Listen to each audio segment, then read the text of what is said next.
Okay, students, today we are discussing chapter number 2 of standard 9 mathematics. Chapter is polynomial. We are discussing exercise 2.3. Okay, now it is based on remainder theorem. Now what is remainder? We all know, suppose if we divide 10 by 3, we know that 3 3s are 9, then 1 will be the remainder. But same time, if I divide it by 2, we can say 2 5s are 10, remainder is 0. So in this case, we can say that 10 is divisible by 2. Okay, we can say 10 is divisible by 2 because the remainder is 0. Here 10 is not divisible by 3 because remainder is not 0. Now that same logic can apply to so many things. For example, if I give you an example, for example, we have something like this: x square plus 2x plus 1 divided by x plus 1.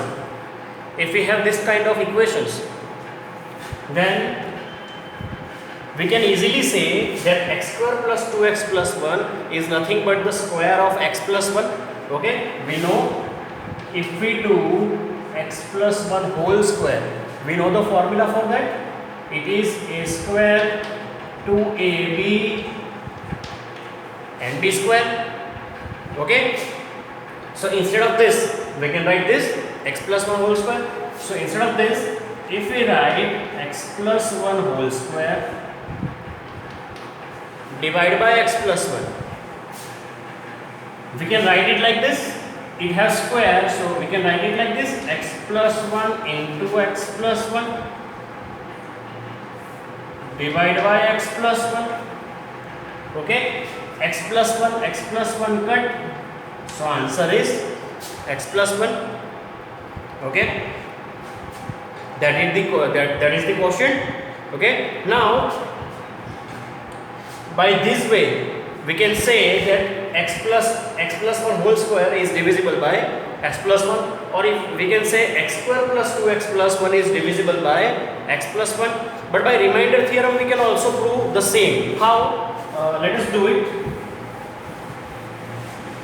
Let us try it here. Let's have x square plus 2x plus 1 divided by x plus 1. Now see how remainder theorem works. It's a very simple thing. Just how we are doing the divide. Okay, we will do the same here. First of all, we will check that the inside polynomial must be arranged in the decreasing order of its power. See, 2 power, 1 power, 0 power. So it is already arranged. We doesn't need to arrange it. Here also 1 power, here x have 0 power. So it is already arranged in a decreasing order. Okay, it must be there. Now we need to have this x square. Here what we have? X. So here we have 2 power, here we have only 1 power. So 1 power is remaining. So we will multiply this x plus 1 with x. Now multiply it. X into x, that is x square. X into 1, that is x. If I subtract this, okay, I am changing the sign. This x square get cut. 2x minus x is what? X. We can take this 1 here. Now we need to have x. We already have x.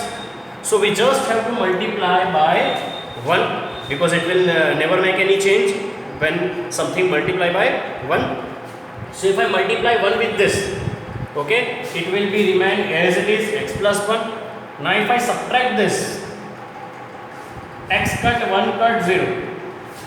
So if you find remainder as 0, then what does it mean mathematically? Mathematically it means that this polynomial can divide this polynomial perfectly, it means that this polynomial, okay, is a factor of x plus 1. For example, if I give another example, this 15 divided by 5, 5 3s are 15, 0 0.